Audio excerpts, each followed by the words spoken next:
नमस्कार, मैं हूं गायत्री और आप देख रहे हैं यूके न्यूज एक्सप्रेस, जिसमें आपको तेज रफ्तार से मिलती है उत्तराखंड की हर अहम खबर। दिन भर का पूरा अपडेट, देश दुनिया की बड़ी खबरों से भी आप इस बुलेटिन में होते हैं रूबरू। तो चलिए शुरू करते हैं खबरों का सफर। नैनीताल उधम सिंह नगर लोकसभा सीट से बीजेपी उम्मीदवार अजय भट्ट ने नामांकन भर दिया है। अजय भट्ट के नामांकन के दौरान सीएम धामी और प्रदेश बीजेपी अध्यक्ष महेंद्र भट्ट समेत कई नेता मौजूद रहे।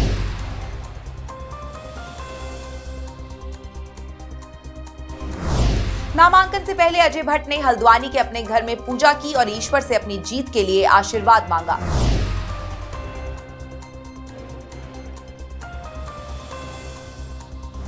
पूजा पाठ के बाद अजय भट्ट सैकड़ों समर्थकों के साथ नामांकन भरने रुद्रपुर पहुंचे। नामांकन के बाद भट्ट के समर्थन में सीएम धामी ने गांधी मैदान में बड़ी रैली की। बहुत अच्छी तरह से सेवा कर सकें और कभी भी लोभ लालच दिगा न सके। सिर्फ और सेवा, मानव सेवा, जन कल्याण की सेवा, देश की सेवा अपने हाथ से हो, इसलिए पूजा पाठ करके घर से निकलते हैं। 4 जून को जब रिजल्ट आएगा तो हम दिवाली मनाएंगे। हमारे अजय भट्ट जी और हमारे सभी 5 प्रत्याशी प्रचंड बहुमत से जीतेंगे। पिछले सारे रिकॉर्ड ध्वस्त होंगे। अजय भट्ट नैनीताल सीट से दूसरी बार चुनाव मैदान में हैं। वो नैनीताल से मौजूदा सांसद हैं और अभी केंद्र की मोदी सरकार में रक्षा राज्य मंत्री का पद संभाल रहे हैं। नैनीताल उधम सिंह नगर सीट से बीजेपी के अजय भट्ट को टक्कर दे रहे कांग्रेस के प्रकाश जोशी ने भी अपना नामांकन दाखिल किया।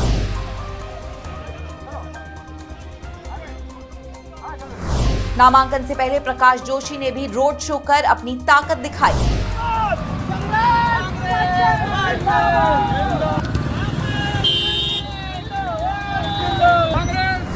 प्रकाश जोशी के नामांकन में नेता विपक्ष यशपाल आर्य और उप नेता प्रतिपक्ष भुवन चंद्र कापड़ी समेत कई कांग्रेसी विधायक मौजूद रहे।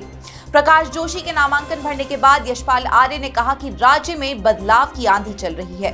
जिन मुद्दों पर 2014 में 2019 में भारतीय जनता पार्टी केंद्र सरकार चुनाव लड़ी, आज वो मुद्दे गायब हैं। महंगाई बड़ा मुद्दा है, बेरोजगारी बड़ा मुद्दा है, भ्रष्टाचार बड़ा मुद्दा है, पलायन बड़ा मुद्दा है, विकास मुद्दा है। गढ़वाल लोकसभा सीट से कांग्रेस के उम्मीदवार गणेश गोदियाल ने भी भर दिया आज नामांकन।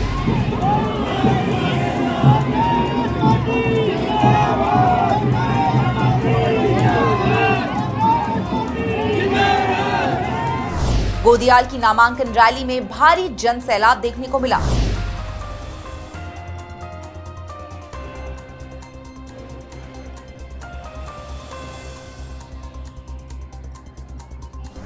नामांकन दाखिल करने के बाद गणेश गोदियाल ने रामलीला मैदान में जनसभा को संबोधित किया और विरोधी उम्मीदवारों पर जमकर हमले किए। आज पूर्ण केंद्र सरकार, उत्तराखंड सरकार कोशिश में लगी है कि क्या हाल में गणेश गोदियाल का बड़े सरकार को पूरी ताकत लगाई है। लालच देना था, धमकी देना था। अरे मेरे तुम्हारा लालच है, हम जो वोट कनाल खा गए इतनी बड़ बने था, वोट कनाल खा लिया। गढ़वाल सीट पर गणेश गोदियाल का मुख्य मुकाबला बीजेपी के अनिल बलूनी से है। बलूनी एक दिन पहले ही नामांकन भर चुके हैं। नामांकन के आखिरी दिन अल्मोड़ा एससी सीट से कांग्रेस उम्मीदवार प्रदीप टमटा ने भी पर्चा भर दिया है।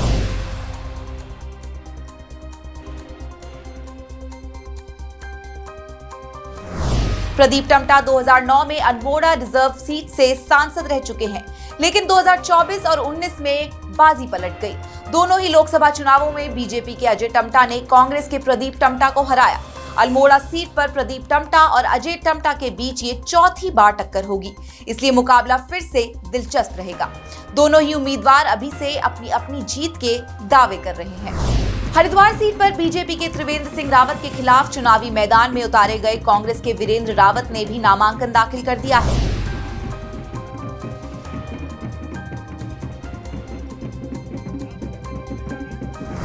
वीरेंद्र रावत पूर्व सीएम हरीश रावत के बड़े बेटे हैं और अभी प्रदेश कांग्रेस का उपाध्यक्ष पद संभाल रहे हैं।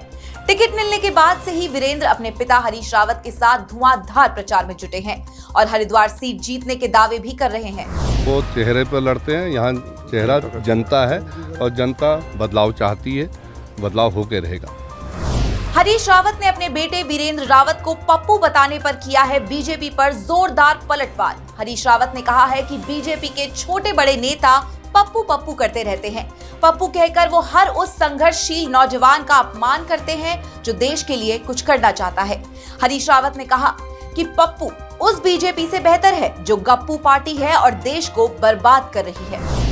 पूरी भाजपा गप्पू है, उनका शीर्ष से लेकर के उनके स्थानीय लोग तक जो है केवल गप्पाजी करते हैं। तो जो गप्पू हैं, गप्पू पप्पू से ज्यादा देश के लिए, पप्पू तो जो है देश के भविष्य के लिए चिंतनशील लोग हैं, संघर्षशील लोग हैं, लेकिन जो गप्पू हैं वो देश का शोषण करने वाले हैं और देश को भरमाने वाले लोग हैं और केवल गप्पाजी करने वाले लोग हैं। हरीश रावत के बेटे वीरेंद्र रावत को कांग्रेस ने हरिद्वार लोकसभा सीट से चुनाव मैदान में उतारा है। वीरेंद्र के नाम का ऐलान होने के बाद से ही बीजेपी वीरेंद्र और हरीश रावत पर हमले बोल रही है।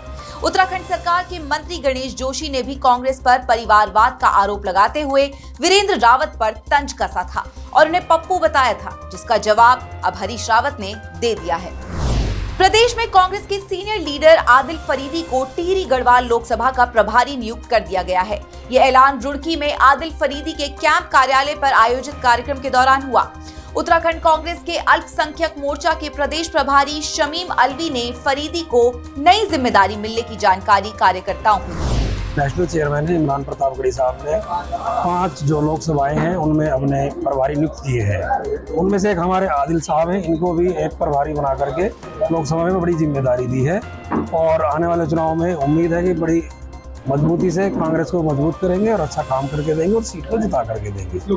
हम आने वाले 5 लोकसभा सीट जीत रहे हैं और उसमें हम पूरा एकजुट होकर सर्व समाज इसे जिताने का काम करेगा। मायावती की पार्टी बीएसपी ने उत्तराखंड से अपने 5 लोकसभा उम्मीदवारों का ऐलान कर दिया है। बीएसपी ने टिहरी गढ़वाल सीट से नीमचंद्र छुरियाल को टिकट दिया है। हरिद्वार से जमील अहमद को चुनाव मैदान में उतारा है। पौड़ी गढ़वाल से धीर सिंह बिष्ट, अल्मोड़ा एससी सीट से नारायण राम और नैनीताल उधम सिंह नगर सीट से अख्तर अली माहीगिर को उम्मीदवार बनाया है। इस तरह बीएसपी ने उत्तराखंड की 5 में से 2 सीट पर मुस्लिम उम्मीदवार उतारे हैं। बीएसपी इस बार का लोकसभा चुनाव अकेले ही लड़ रही है। उत्तराखंड में लोकसभा चुनाव के नतीजे इस बार चौंकाने वाले होंगे। ये दावा किया है कि बीएसपी के प्रदेश सचिव संजय खत्री और गढ़वाल सीट से मैदान में उतारे गए नीमचंद्र छुरियाल ने। दोनों नेताओं ने बीजेपी और कांग्रेस को सांपनाथ और नागनाथ बताते हुए घेरा। कहा कि पहाड़ में जैसा विकास होना चाहिए था वैसा नहीं हुआ। स्वास्थ्य सेवा, शिक्षा और पलायन को बीएसपी बड़ा मुद्दा बना रही है। बहुजन समाज पार्टी इस प्रदेश के अंदर 5 के 5 लोकसभा पे चुनाव लड़ रही है और जनता ने परिवर्तन का समय आ गया है, परिवर्तन का वो बना लिया है और इस समय आप परिवर्तन देखेंगे क्योंकि कांग्रेस बीजेपी ने इस प्रदेश को छलने का काम किया। एक नागनाथ एक सांपनाथ, दोनों ने डसा है। इस प्रदेश के विकास में जो सबसे बड़ा योगदान है माननीय बहन जी का है। सड़कें नहीं और शिक्षा नहीं, शिक्षा की बहुत पीछे हो रही और हमारे यहाँ जो रोजगार है बहुत परेशानियाँ, कई चीज़ों के बारे में बताएंगे और उस पर आगे काम करेंगे। उत्तराखंड में लोकसभा चुनाव में दिव्यांग और बुजुर्ग मतदाता घर बैठे पोस्टल बैलेट के जरिए मतदान कर सकेंगे। इसके लिए चुनाव आयोग की ओर से सभी जरूरी तैयारियां कर ली गई हैं। दिव्यांग और बुजुर्ग वोटरों के लिए 2 चरणों में मतदान कराए जाएंगे। पहला चरण 8 अप्रैल से शुरू होगा। 10 अप्रैल के बाद दूसरे चरण की प्रक्रिया शुरू की जाएगी। इस तरह मतदान की प्रक्रिया 3 दिन तक चलेगी। उत्तराखंड में 85 साल से ज्यादा उम्र के कुल 65,160 मतदाता हैं, जिनमें से 10,390 मतदाताओं ने पोस्टल बैलेट से मतदान की इच्छा जताई है, जबकि प्रदेश में 80,330 दिव्यांग मतदाता हैं, जिसमें 5,576 दिव्यांग मतदाताओं ने पोस्टल बैलेट के जरिए मतदान करने की इच्छा जाहिर की है। दिव्यांग और बुजुर्ग वोटर पोस्टल बैलेट के जरिए वोट डाल पाएं, इसके लिए उनसे फॉर्म भरवाया गया था। चिपको आंदोलन की 51वीं वर्षगांठ पर गौरा देवी को नमन किया गया और उन्हें श्रद्धांजलि दी गई। इस मौके पर गौरा देवी के परिजनों और चिपको आंदोलन से जुड़ी महिलाओं को सम्मानित भी किया गया। चमोली के रैणी गांव में चिपको आंदोलन की 51वीं वर्षगांठ के मौके पर यह आयोजन हुआ। हंस फाउंडेशन की संस्थापक माता मंगला भी इसमें शामिल हुई। पेड़ों पर रक्षा सूत्र बांधकर पेड़ और पर्यावरण को बचाने का संकल्प लिया गया। गौरा देवी 1974 में शुरू हुए चिपको आंदोलन की सूत्रधार मानी जाती है, जिन्होंने महिलाओं की मदद से पर्यावरण को बचाने के लिए न सिर्फ बड़ी मुहिम छेड़ी, बल्कि पूरी दुनिया के लिए वो प्रेरणा भी बनी। देहरादून जिले में हुआ है भीषण सड़क हादसा। देहरादून में डोईवाला कुआंवाला के दडेश्वर मंदिर के पास 3 वाहन आपस में इतनी बुरी तरह टकराए कि 3 लोगों की मौत हो गई। मरने वालों में एक महिला और 5 साल का एक बच्चा शामिल है, जबकि 6 लोग हादसे में गंभीर रूप से घायल हुए हैं। सभी घायलों को देहरादून के दून अस्पताल में भर्ती कराया गया है। चश्मदीदों के मुताबिक हादसा सुबह करीब 6 बजे हुआ, जब एक वाहन अपनी लाइन से हटकर दूसरी लाइन में अचानक आ गया और फिर उससे 2 और वाहन टकराते चले गए।